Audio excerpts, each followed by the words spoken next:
Soterarte convida.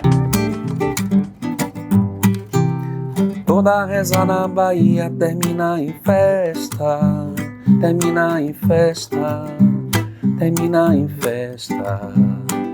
Saudação à princesa negra Iana Sou, oferenda na praia pra rainha do mar, Iana Sou.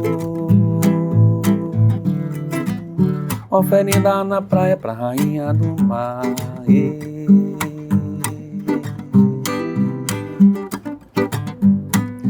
Tem guitarra na lavagem do adro, o negão vai na fé.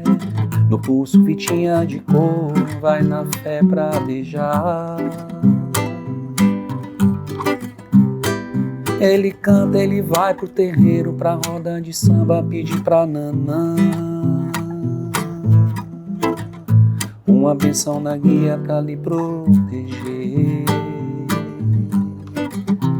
Sertanejo que dança na chuva, rezou de joelho, pediu pra chover. Essa procissão multicor é dança, é reza, é festa, é levada, é o ilê.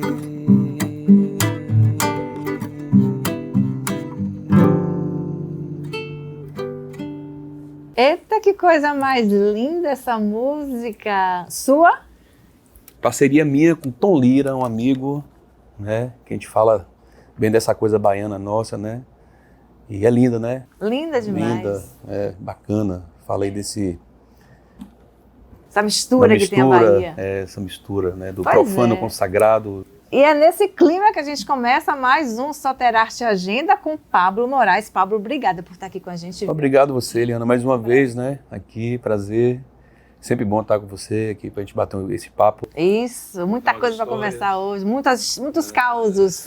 Falar em causos, o nosso outro convidado é o diretor teatral, ator e também psicólogo, professor Adson Brito do Velho. Muitos causos para a gente contar hoje, né, Adson? Obrigada por estar aqui também. Eu que agradeço, né, pelo convite. É sempre uma alegria estar aqui participando do seu programa.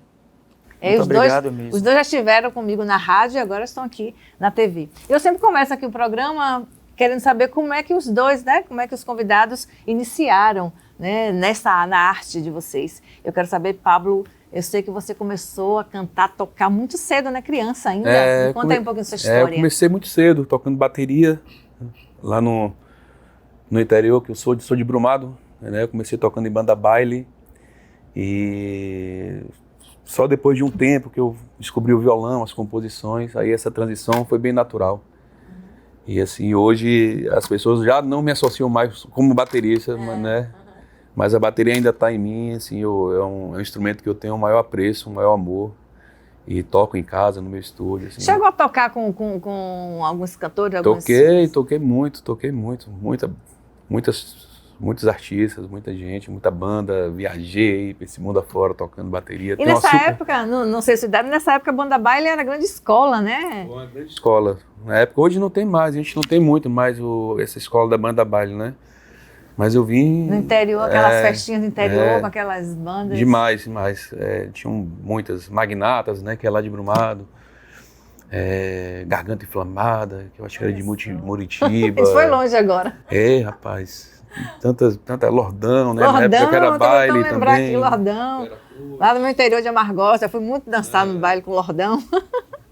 E aí depois passou pro violão, e aí passou a cantar. Pronto, aí comecei a fazer minhas músicas, fui pra frente do palco e tô até hoje na carreira solo aí. Graças a Deus, a gente agradece. Né? Você como é que começou no teatro? Na verdade, o teatro e a educação são duas paixões, né? No teatro eu comecei ainda na fase de adolescência. Eu comecei na igreja, fazendo peças infantis, estou até hoje. Já montei algumas peças de teatro aqui em Salvador, as últimas foram A Vingança do Padre, que eu assisti. Almas Acorrentadas, que você também assistiu, e a última agora foi A Mulher de Roxo e Outras Histórias da Bahia. Mas a minha grande paixão mesmo é ensinar. Eu também sou professor e eu amo ensinar e eu... Já com 7, 8 anos de idade, eu não tinha dúvida. Eu queria ser professor e hoje eu começaria tudo de novo para ser professor. E tudo se mistura, né? Quer dizer, o professor é um grande ator, né? Você dá uma aula lá fazer teatro para que as pessoas entendam. Você ensina história, né? Isso, ensino história e também sou professor de psicologia. E para quem não sabe, ele também é psicólogo, né? Isso também ajuda na montagem dos seus textos? Claro, porque quando vai se montar um personagem, temos que dar um mergulho naquele personagem para entender a dinâmica psíquica dele, entender o psicológico, como é que ele funciona, então só ajuda. Pois é, e ele assim, sério, né, para quem não conhece, mas as peças dele são todas de humor. Isso, né? Isso, sempre de humor. E você todo sério, ninguém nem diz. Pois é. Tá, para quem não sabe, ele é sobrinho de Moraes Moreira, né? Acho que todo mundo sabe, sobrinho de Moraes Moreira, e eu queria saber o seguinte, se esse sobrenome te abriu muitas portas, ou foi um peso para você, a responsabilidade de você ter que ser bom por conta disso? A responsabilidade tem, né? Porque é uma escola muito boa, mas me abriu muitas portas, assim. Quando eu fui morar mesmo em São Paulo para fazer um curso lá de áudio, ainda não fui nem com o intuito mesmo de fazer show, de tocar, e as pessoas sabiam que eu era sobrinho de Moraes Moreira, as pessoas tinham curiosidade de me ver tocar. Então Te comparavam muito? Sim, com certeza. Até porque nas minhas primeiras composições tem muito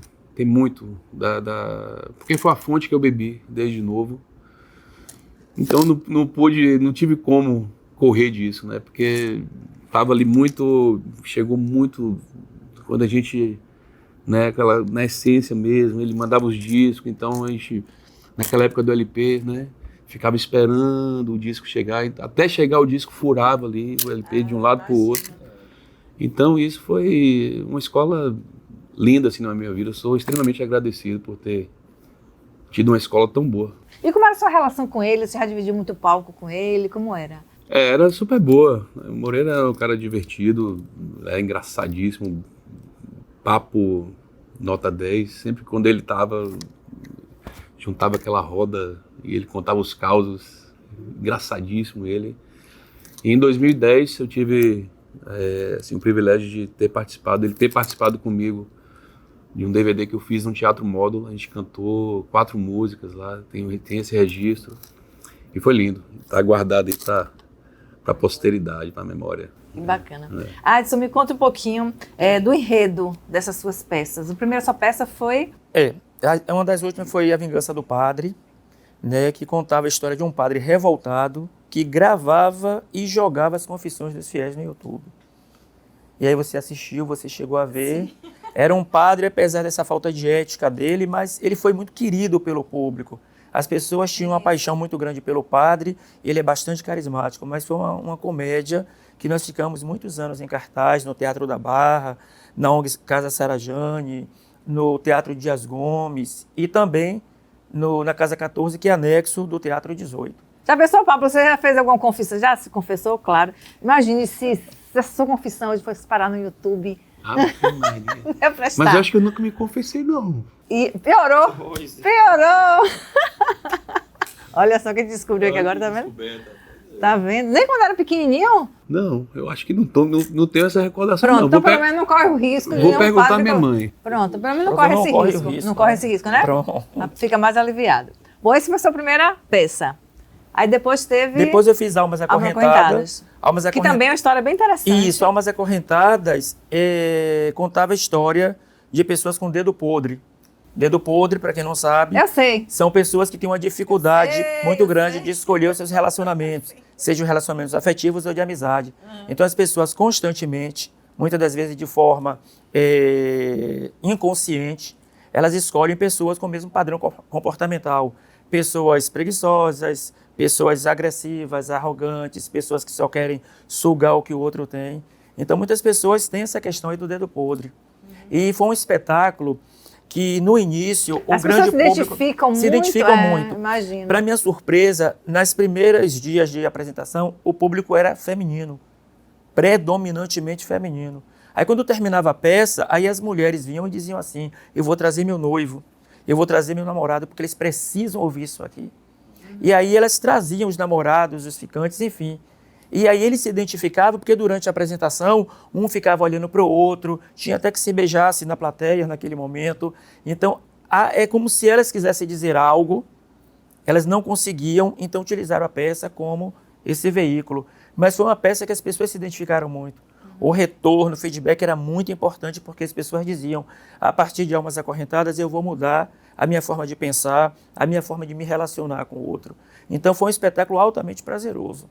E com muito humor, né? Sempre com toque de humor, que é uma característica sua. Sempre com muito humor.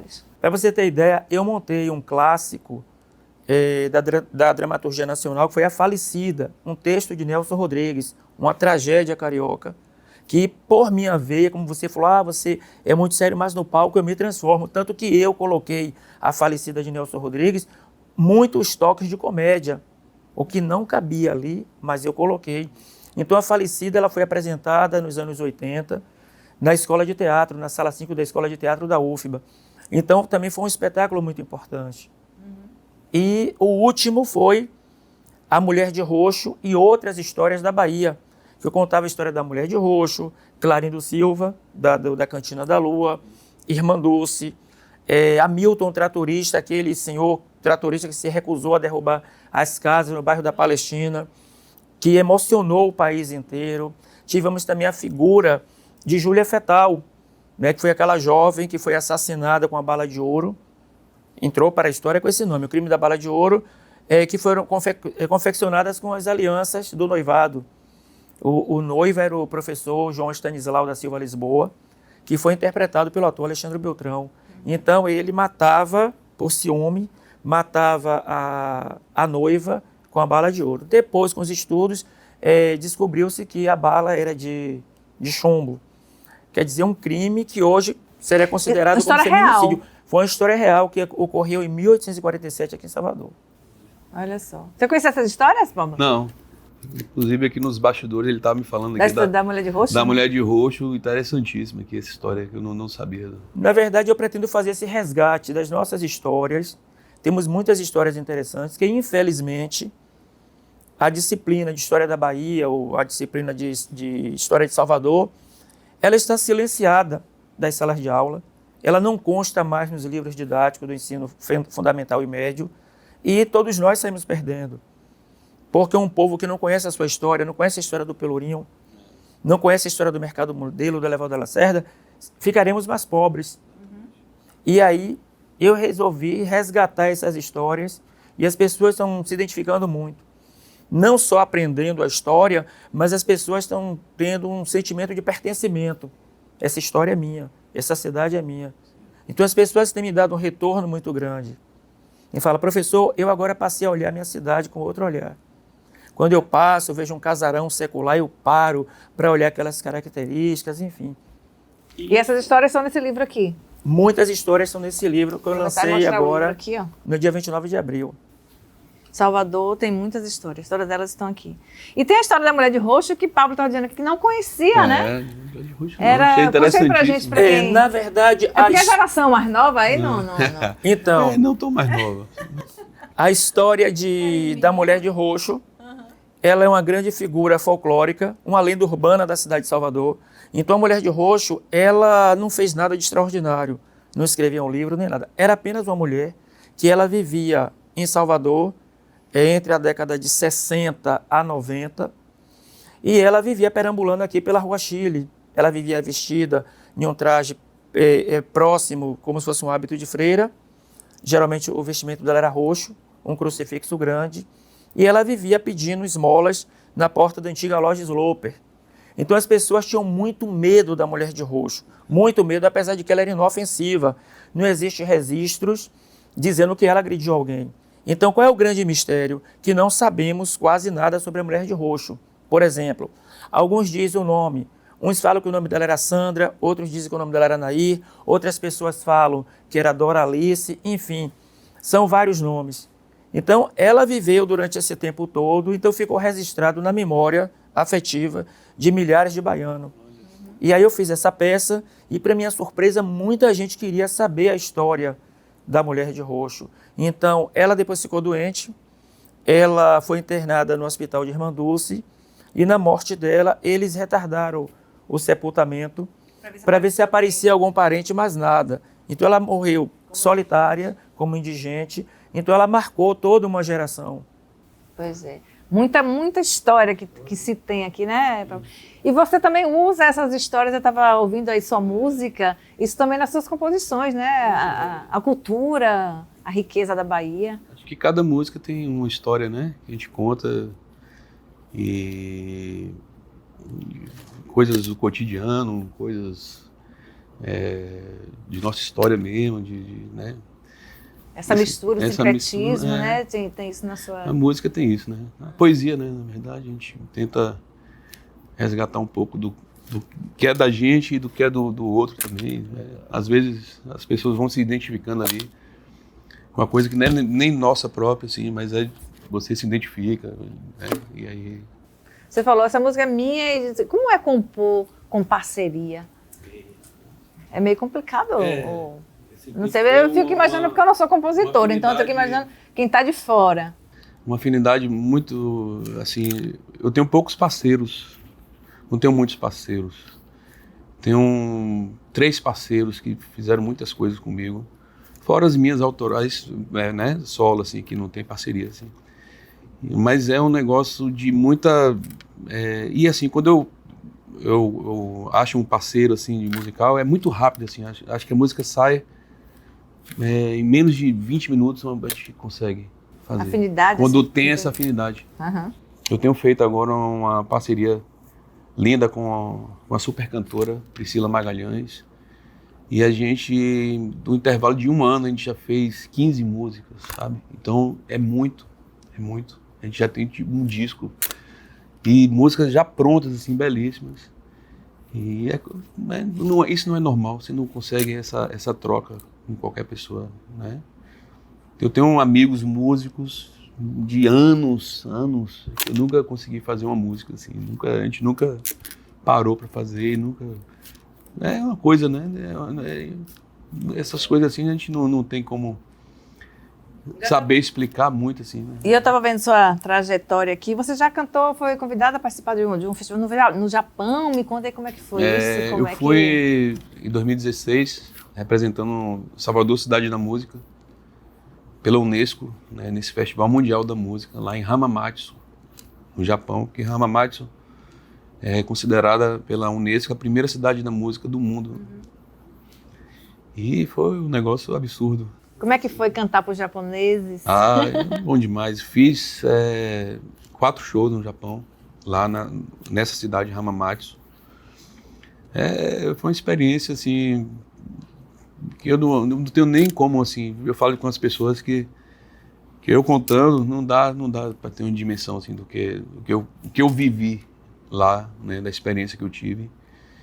Só quem estava mesmo, quem presenciou, e é muito difícil, com palavras, se você expressar o que foi. Foi um negócio especial demais. E eles adoram música brasileira, né? Eles adoram o sotaque, eles adoram... Eu fiz um trabalho autoral, cantei minhas músicas e no meio das autorais eu cantei inteligentemente as mais gravadas do mundo. Sim, que era mais que nada de, né, que Benjor gravou de Sérgio Mendes e Asa Branca, fiz uma versão de Asa Branca de Luiz Gonzaga e fiz um Ilê Aí.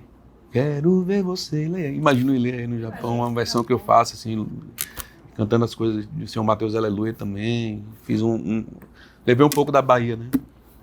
Lá no teatro, um teatro belíssimo, assim. E a Bahia é bem representada, né? Foi muito bacana. Levei uma banda, 3 músicos comigo, maravilhosos, assim. Você acha que a música nossa, as coisas nossas aqui, às vezes são mais bem valorizadas lá fora, por quem está lá fora, do que por nós mesmos aqui? Como é que você... Sei. A cultura, acho que o pessoal de fora... Eu acho que a gente tem uma gama de pessoas que valorizam muito, assim, nossa cultura, assim. Outras não, que desconhecem um pouco. Mas lá fora também a galera, né, gosta e valoriza. Mas não sei o quanto, se é mais, se é menos, eu não sei, de verdade eu não sei.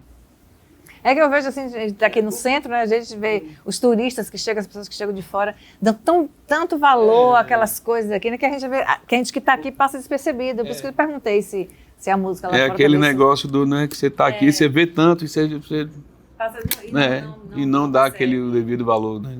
Mas eu imagino, a experiência, né? Tocar lá fora e... Foi lindo, foi um negócio sério. Foi o único país que você foi, levando seu trabalho?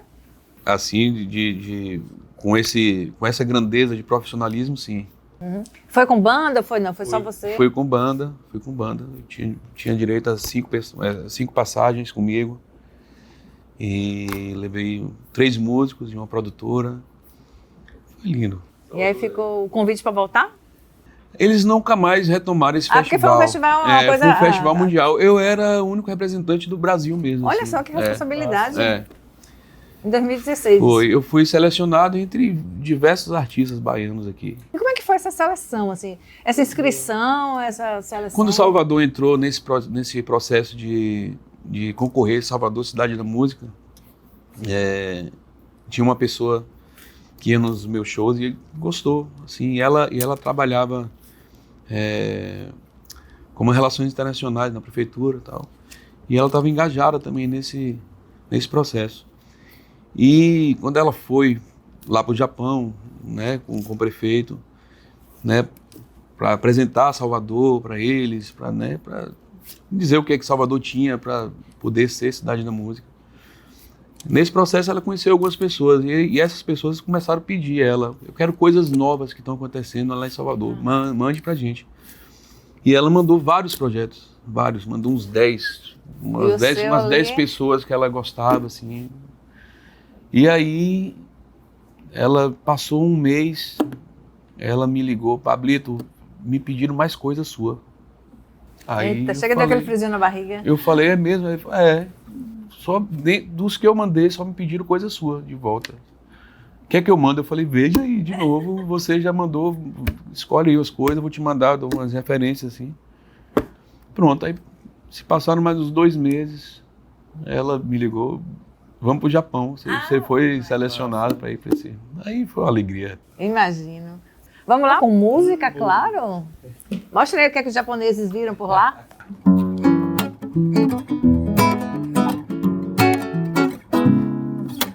Sou de lá, minha preta, de lá do Cafundó, viajou por veredas, errante que faz dó, seguidor das estrelas, cansado de ser só.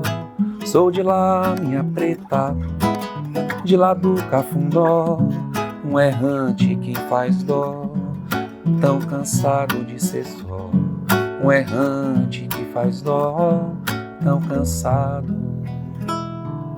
Trago só a certeza, por vir virá melhor. Quero a luz, me aceita, eu peço teu xodó. Eu prometo a riqueza, a voz do curió, beija-flor, a leveza, amar sem teu nó.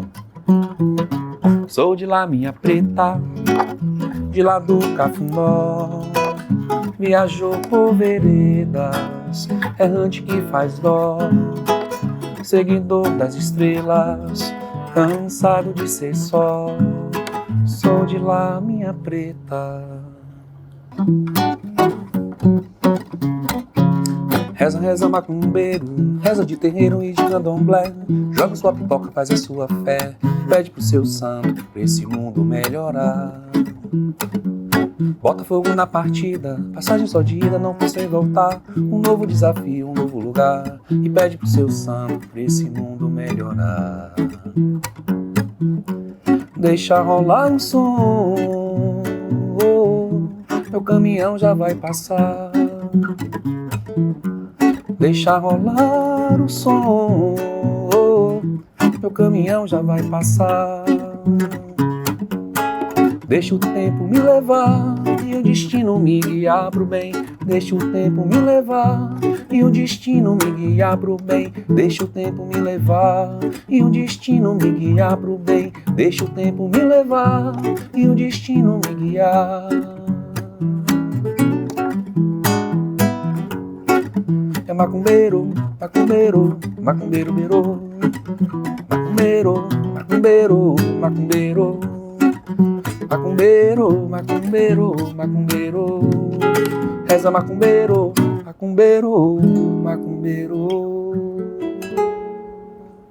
Estamos de volta com o nosso Soterarte Convida ao som de Pablo Moraes, também aqui Adson Brito do Velho. Eu estou ouvindo aqui a música de Pablo, o mundo melhorar. A gente acaba de sair da pandemia, né? De uma pandemia e foi um aperto para quem vive da arte, né? Eu queria que vocês contassem um pouco como é que foi e o que é que vocês tiraram, né, de bom, de aprendizado dessa pandemia, Pablo. Um aperto, né? Imagina, né? Meu Deus, uns dias, anos terríveis. A gente não consegue nem imaginar, meu Deus, a gente viveu isso mesmo, parece uma coisa surreal, né? Agora aqui. De medo, de várias sensações, de pavor, meu Deus, né? Quando a gente lembra, mas ainda bem que a gente conseguiu passar, né? E estamos aqui hoje para contar essa história. E muitos aprendizados, né? Claro,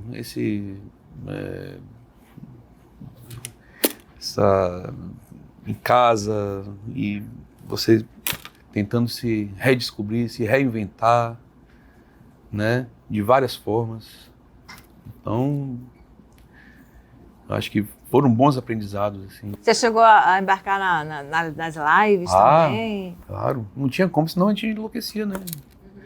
E a gente que estava do Aricá também, né? Onde é que a gente ia ver você? Exatamente, ainda bem que existiu essa tecnologia de fazer live, porque eu não sei se não fosse essas coisas. Eu fico imaginando não sei como seria. Se uma pandemia na época que não houvesse internet, o que é que a gente ia fazer? Ainda bem. Mas não, acho que aí ia ser muito pior, não tenho nem dúvida disso. Ia ser um negócio. As doenças mentais seriam bem mais, né? As pessoas ainda conseguiram ficar em casa muito por causa disso, né? E foi uma época também de muita produção, de composição. Acho que muita gente, né, fechada e... Muito estudo. Foi a coisa boa que você tirou disso? Pode-se dizer isso? Se é que teve. Coisas excelentes, né? Com certeza eu voltei dessa pandemia não só mais fortalecido como pessoa, mas musicalmente, muito, muito. Que bacana. E você, como é que foi? A escola, você parou, né? Porque a escola parou, você ficou dando aula online, como é que foi? Inicialmente ficamos um ano sem dar aula, aí depois de um ano começamos a dar aula online. Mas foi um momento muito difícil, um momento muito sofrido, um momento de muitas incertezas. E foi justamente no momento que todos nós estávamos em casa, principalmente no pico da pandemia, eu estava me adaptando bem, mas aí eu pensei assim, eu tenho que fazer algo para poder dar minha parcela de contribuição para as pessoas que estão sem opções, as pessoas que estão trancadas em casa. Aí eu resolvi criar um grupo no Facebook intitulado Salvador Tem Muitas Histórias. Foi durante o período pico da pandemia. E aí eu resolvi contar a história do meu bairro. Aí veio lá a história do bairro da Cidade Nova, e as pessoas começaram a se interessar, pediram, conte da história do meu bairro, e o grupo começou com 10 pessoas, aí em uma semana já tínhamos 500 pessoas, aí foi pulando para 10 mil, 15 mil, hoje nós estamos com mais de 20 mil, 22 mil pessoas no grupo, e até hoje as pessoas pedem informações sobre o bairro, sobre a cidade, então foi esse momento assim importante, essa parcela de contribuição, e as pessoas davam feedback e falavam, isso está sendo uma terapia para mim. Foi justamente a partir daí que as pessoas pediram para poder levar isso aos palcos. Aí depois da pandemia foi que eu levei a peça. Salvador Tem Muitas Histórias. Olha só, tudo surgiu na pandemia. Tudo.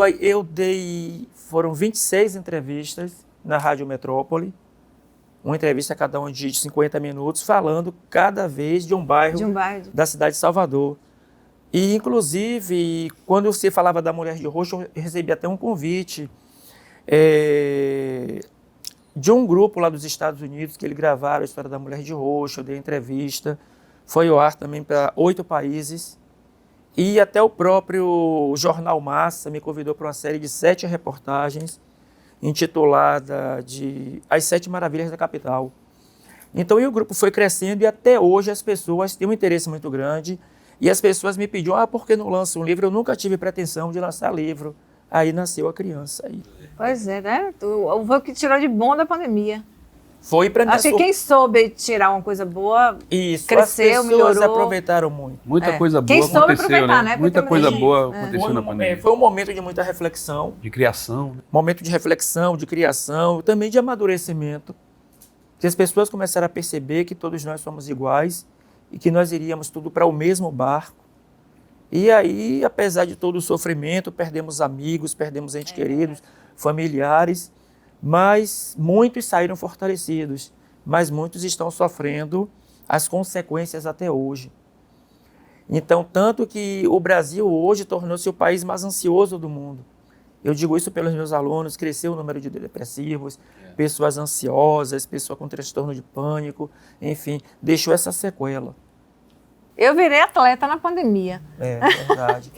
Eu gostava de fazer uma coisa ou outra assim, mas não tinha tempo. Você começou em casa. Ele me acompanhava. Comecei em casa, malhando em casa, vai ser uma louca do TikTok. Aí depois foi pra praia, foi pra montanha, foi pra avenida, foi Aí, pra olha, todo quanto conhece era minha canto. história. Do Hoje eu boxe. faço boxe, Exatamente. Foi da pandemia também que começou, quer dizer, né? Acabei tirando também uma coisa positiva. E muita gente se esperou ali na sua história. Às vezes você é louco ficar postando coisa. Muita gente diz assim, eu tô fazendo porque eu vejo você fazer, então, pelo menos alguma coisa boa eu tô Claro, fazendo, isso é gratificante. Né? E por falar em tempos melhores, a cultura, de uma forma geral, foi colocada meio de lado, né, nos últimos anos. Eu quero saber assim, qual é a esperança de vocês agora com a mudança de governo, com Margarete Menezes lá no Ministério, com Marighella na Funarte. Eu quero saber para a cultura o que é que vocês esperam. Vocês veem uma luz no fim do túnel depois de tanto tempo também, né, nessa escuridão? Coisas boas estão por vir, eu acredito, muito, né? Se investe pouco ainda em cultura? Se investe pouco ainda, eu acho que falta ainda muita coisa, mas eu acho que é uma esperança. Tá aí pra gente cobrar também, né? Não pode também... Vem os editais. Estão acontecendo vários editais, as pessoas têm que se preparar também, né? Saber como é feito, não é chegar e fazer de qualquer jeito. Eu acho que o caminho é esse. Com o Júlio César, ele falou assim, às vezes tem editais, mas não chega para todo mundo, não chega para o pequeno, porque o pequeno não tem uma documentação em ordem, não tem como se organizar, né? E tal. Então também tem... Mas dá para se organizar, acho que todo mundo tem que sair da zona de conforto e também dar uma trabalhada e se organizar, né? Não é só falar, não chega. Chega. Acho que dá. O teatro, como é que está o teatro na Bahia? Você sempre bancou suas peças? Isso, eu sempre Você tem algum financiamento para... Não, eu sempre banquei minhas peças, os meus trabalhos, porque vamos ser realistas, existem os editais, qualquer pessoa sabe saber que qual é a ali... dificuldade do As pessoas não sabem, chega para todo mundo. As pessoas sabem que ali existe uma panelinha muito grande, muito grande. Inclusive, pessoas já me ligaram para oferecer essa proposta. Sério? Sério mesmo. Proposta, a gente aprova o seu projeto e você dá uma parte para a gente. Claro que eu não vou aceitar isso, porque dinheiro público é coisa muito séria. Então, todos nós sabemos que existe uma panelinha muito grande ali. Entende? Existe uma panelinha muito grande. Então, essa grana, esse incentivo não chega para as pessoas que realmente precisam. E aí é como o Pablo bem colocou. Temos que sair da zona de conforto e cobrar, não apenas reclamar. Tem que haver essa cobrança. Até porque todos nós sabemos que, de modo geral, arte e educação nunca interessaram ao governo, ao Estado. Porque através da arte que liberta, através da educação, que deixa a pessoa pensar, faz mais consciente, a partir do momento que a pessoa pensa, reflete a sua realidade político-social, ela vai cobrar. O cobrar é o que menos interessa, é o que menos importa para os governantes. Porque aí aquela pessoa que tem acesso ao teatro, à música, à dança, ao circo, às artes plásticas, ele vai questionar valores, ele vai questionar esse lugar que ele está, esse lugar, esse espaço que ele está ocupando. E aí o que é que acontece? Ele pode dar uma boa resposta nas urnas. Então isso precisa se pensar também nesse aspecto. Você concorda, Pablo? Concordo, com certeza, totalmente. Isso aí Falou aí nosso professor de história. Isso aí é certeiro, isso aí não tem erro, é isso aí, exatamente isso. Bom, mas as cortinas se abriram, né? Os espetáculos estão de volta. E eu quero saber o seguinte, tá dando para recuperar o tempo que vocês perderam, esses 2 anos terríveis aí? Como é que estão os projetos de vocês? Voltou bem. Eu acho que a gente conseguiu fazer muita coisa, a galera tava com saudade também, né? Claro, como bate Né? saudade, né? E aí a gente conseguiu movimentar bem, né? O ano passado já teve o São João, o Carnaval, essas coisas, e as festas voltaram e conseguiu. Acho que voltou normal, que era o medo de todo mundo se ia voltar mesmo, tal, assim. Mas voltou até melhor, te digo, porque no meu caso eu voltei mais preparado, né? Eu acho que muitas pessoas também, colegas músicos, a galera, acho que todo mundo se preparou mais um pouco e conseguiu voltar melhor até, mais maduro, mais sabendo. Pois é, teve carnaval, tá chegando São João. Tem espaço para todo tipo de música nessa época? Você trabalha também Tem, no o São João? o forró. Você adapta seu eu sou trabalho seduzido pelo forró, rapaz, pelo São João. Somos dois. Eu adoro tocar as coisas, essas coisas que, nossa, do nordestina, né? O baião, o shot, isso aí tá comigo. Então, vai chegando essa época, a gente monta nosso projetinho de forró também, né? Tem aí umas viagens aí pelo interior. Tem um showzinho Vai passar por por aqui. Amargosa? Não, vou passar por Ituaçu, que é a terra lá, que vai até ter homenagem a Moreira, Moraes Moreira. Esse ano lá ele vai ser homenageado. E a gente vai fazer uma homenagem lá para ele. Você fez recentemente, né? Agora Eu faço sempre um projeto chamado Viva Moreira, né? Que eu canto aí os clássicos dele. Não os clássicos só o lado A. Que eu pego bem do lado B, das pessoas que gostam mesmo e que conhecem mesmo a obra. E é lindo, assim. Se você puder ir um dia, vou, sabe? já está convidada. Estarei você lá. Também, Pronto. Vou combinar com o Jadson. Combine com ele. Tem que agradecer, inclusive, essa dupla aí, Jadson e Judson, que sempre tá essa parceria que a gente tem. Jadinho é meu trazer, parceiro, né? meu parceiraço de Pra tantos trazer anos. gente bacana. A gente está grudado aí, né? Ele mesmo. Ali estão meus parceiros, meus irmãos. Projetos. Bem, teve o lançamento do livro agora recentemente, né? E esse livro, Salvador Tem Muitas Histórias, foi uma surpresa muito grande. Eu não me pensava escrevendo um livro. Aí o que é que acontece? Aí fizemos um lançamento aqui no Cine Glauber Rocha, no dia 29 de abril. Pra quem não sei, tinha que ser aqui no centro, na Rua Chile, né? Um Na Praça Castro Alves. Isso, exatamente. Né? Faz parte da história de Salvador. Exatamente. E aí, para minha surpresa, no dia da estreia, no dia do lançamento, marcado para as 19 horas, quando deu 18 horas, já tinha muita gente. Eu soube que esgotou também, né? Vai ter que Esgotou fazer em outra 10 edição. dias, 10, 12 dias, já não tinha mais nenhum exemplar.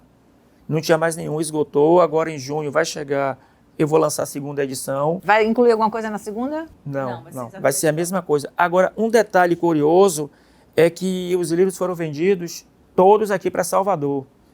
Mas tem muita gente do interior pedindo para poder ter acesso ao livro, não só na cidade de Salvador, mas no interior da Bahia, e pessoas de outros países também, como Portugal, Uruguai, Rússia, vários países, várias pessoas. Você vai lançar também outras? Não, na verdade, não eu vou fazer tradução. com que esse material, esse livro, chegue até eles.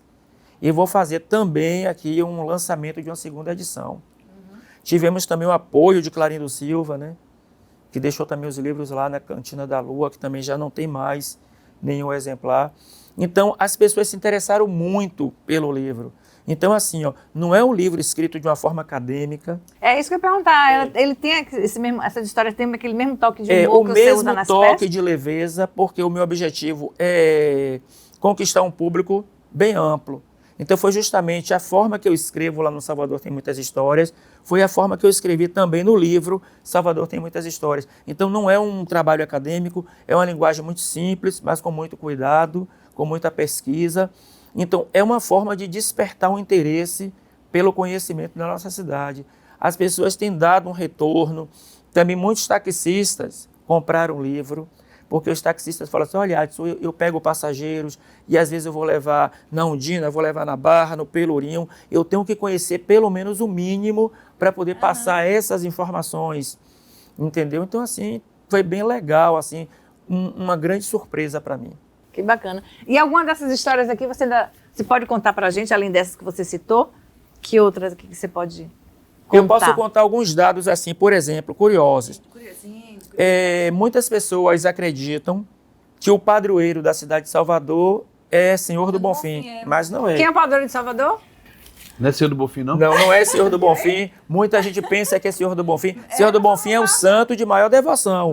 Mas o padroeiro da cidade de Salvador é São Francisco Xavier. Que não é o São Francisco de Assis. Não, de Assis. É não São Francisco Xavier, outro. é um santo espanhol. Então, houve aqui no século XVII, na cidade, uma pandemia, e o povo não sabia mais a quem recorrer. Aí recorreram a São Francisco Xavier. E aí a pandemia cessou. Tanto que hoje nós temos um busto dele na Catedral Basílica. Esse busto eu não conheço. Um outro dado também interessante é sobre a fundação da cidade de Salvador. Todos nós sabemos que Salvador foi fundada em 29 de março de 1549. Foi o que contaram pra gente. Ponto. Então, 1549 é uma data histórica, é real. Mas nós não tínhamos uma data sobre a data da fundação da cidade.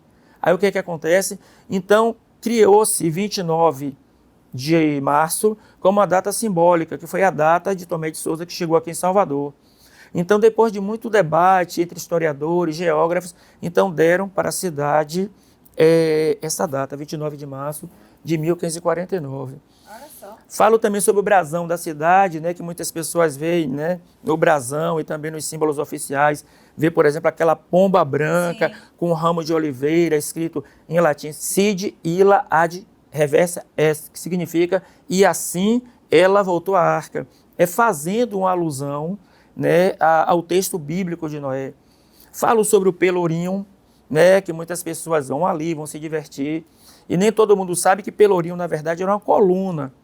Era uma coluna de madeira ou de pedra de cantaria, que geralmente ela ficava em praça pública. Era o local onde os negros eram chicoteados. Não só o negro, mas também brancos. Era uma minoria. Mas alguns brancos também iam para o tronco, principalmente aqueles que deviam impostos, sonegavam impostos. Já pensou se a gente botasse no tronco, todo mundo estivesse devendo? Já Meu pensou? Deus. Aí o Pelourinho... Já se acaba com a minha história. O Pelourinho, na verdade, enquanto coluna, ele passou por diversos locais de Salvador. Ele ficou aqui de frente para a Câmara dos Vereadores, aqui tinha um Pelourinho. Aqui no meio da Praça Municipal? Tinha um Pelourinho ali. Depois tivemos um Pelourinho próximo ali da Igreja de São Bento. E o último local que nós tivemos um Pelourinho foi no Largo do Pelourinho, que ficou ali até 1835. Para quem não sabe, na verdade o nome ali é Praça José de Alencar, que é autor de Iracema, o Guarani. Então poucas pessoas sabem, mas ele é Praça José de Alencar. E o nome tornou-se Pelourinho em função dessa coluna. Essa coluna era um instrumento de castigo, um instrumento de suplício. Olha só, isso aí pelo menos a gente sabia, né, Papo? Aí no livro eu falo sobre o elevador Lacerda, eu falo sobre... Que bacana, tudo aqui. Tá tudo aí guardadinho. Olha falo só. também do Forte de São Marcelo. Enfim, muitas histórias interessantes. Pablo, algum projeto que você ainda não fez, mas que você sonha em fazer? Um dia eu ainda vou conseguir fazer isso? Conte aí pra gente. Isso, já está encaminhado aí, estou com o projeto Pablo Moraes. Tá mais para fazer do que em só sonho, né? Já está mais para fazer, sim. Pablo Moraes Tempo Bom, já está escrito, já está com conceito. E já estou com patrocinador, inclusive, para a gente poder fazer isso. Já é 80% do... Exatamente. E aí estou bem engajado nisso aí. Na verdade, esse primeiro semestre eu fiquei bem recluso mesmo, assim, não toquei muito nos lugares, muito voltado para esse lance autoral, que eu quero mesmo, assim, dar prioridade mesmo, assim, ao lance autoral. Mostrar, assim, seu trabalho, minha história, sua né, meu momento, sabe? Um retrato da minha vida, assim. E quando você se apresenta, o pessoal te cobra você cantar música de Moraes? Demais. Isso aí, eu já estou acostumado, já me tiro, já sei lidar com isso normalmente. Quais são as músicas de Moraes que as pessoas mais pedem no show? Preta Pretinha, lógico. Ou não? Aí tem as mais tradicionais, né? Tem Preta Pretinha, lógico, Novos Baianos, tem...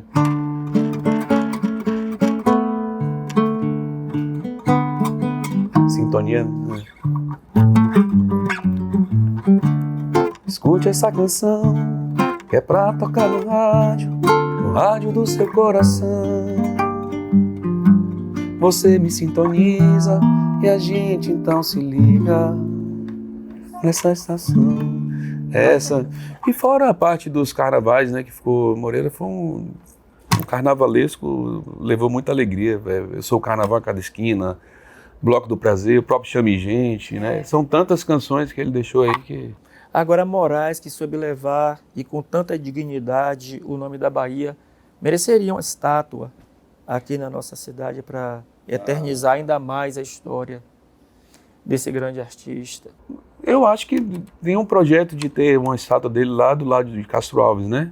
Não sei como anda isso aí, mas eu vi alguma coisa nesse sentido que teria uma estátua dele lá no... É massa, mas aqui em Salvador também deveria ter. É. Ele, tanto que fez, né, pelo carnaval, pela música baiana, ele levou tanto, cantou Marcou tanta a Bahia. época, exatamente. Ele cantou tanta Bahia aqui, né? Com certeza. Pablo, para quem quiser te seguir, acompanhar seus trabalhos, divulgue suas redes sociais. Pois é, Pablo Moraes com E, Moraes Oficial. Isso. Tá lá, pode chegar lá, que tem muita verdade. Tem agenda, tem os projetos? Tem os projetos, tem a agenda toda. Tem muita verdade musical lá. Com certeza. Adson, pode seguir. Tem esse projeto no Facebook, né? Esse grupo. Tem um projeto no Facebook intitulado Salvador Tem Muitas Histórias, que é o mesmo nome do livro, né? Posso mostrar? É o mesmo nome do livro, Salvador Tem Muitas Histórias. E tá lá no Facebook. No Instagram, Adson Brito do Velho, tudo junto, Demudo, Adson Brito do Velho. E o livro, como eu falei, vai ter uma segunda edição agora em junho. Então, quem tiver interesse em maiores informações, aí vou passar o meu contato, 719-8631-3242. Pronto, tá certo. Eu quero só agradecer a vocês dois. Nós que agradecemos. O tempo passa rápido, né? A gente foi conversando. Já conversando, terminou? Já terminou. Não. Terminou ainda não, porque a gente vai terminar com música. Pronto. Mas é que Só faltou a galera aqui. E, meninos, obrigada. E as portas da TV estão abertas para vocês. Sempre que tiver novidades, venham contar para mim. Obrigado, Tá Lene. Parabéns aí pela iniciativa de você estar sempre abrindo as portas para os artistas da terra, Com certeza. né, Acho que divulgando a a nossa função da história. TV Legislativa, da Rádio Legislativa é essa. É abrir as portas para todo mundo. Importante. Né? Para quem é conhecido, para quem não é também. Exatamente. Acho que é isso. Obrigado. Vamos terminar com música, né? Vou terminar com a música que eu fiz há 23 anos atrás, foi uma das primeiras músicas Você que então eu fiz. já fez com 2 anos de idade? Porque essa carinha de menino deve ter no máximo 25. Uma música chamada Pezinho de Engar, é uma singela canção. Semana que vem a gente volta.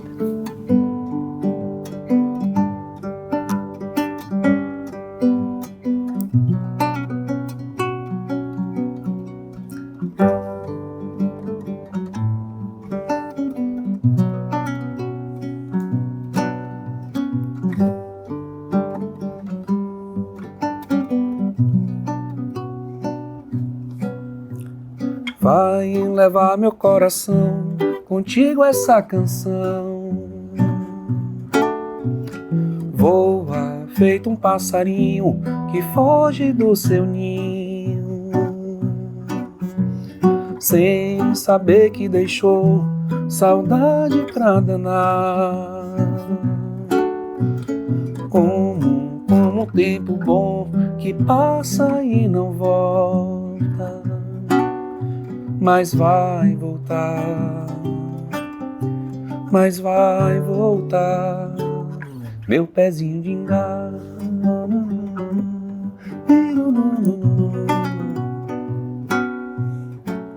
Vem colher o que plantou, os frutos de um amor,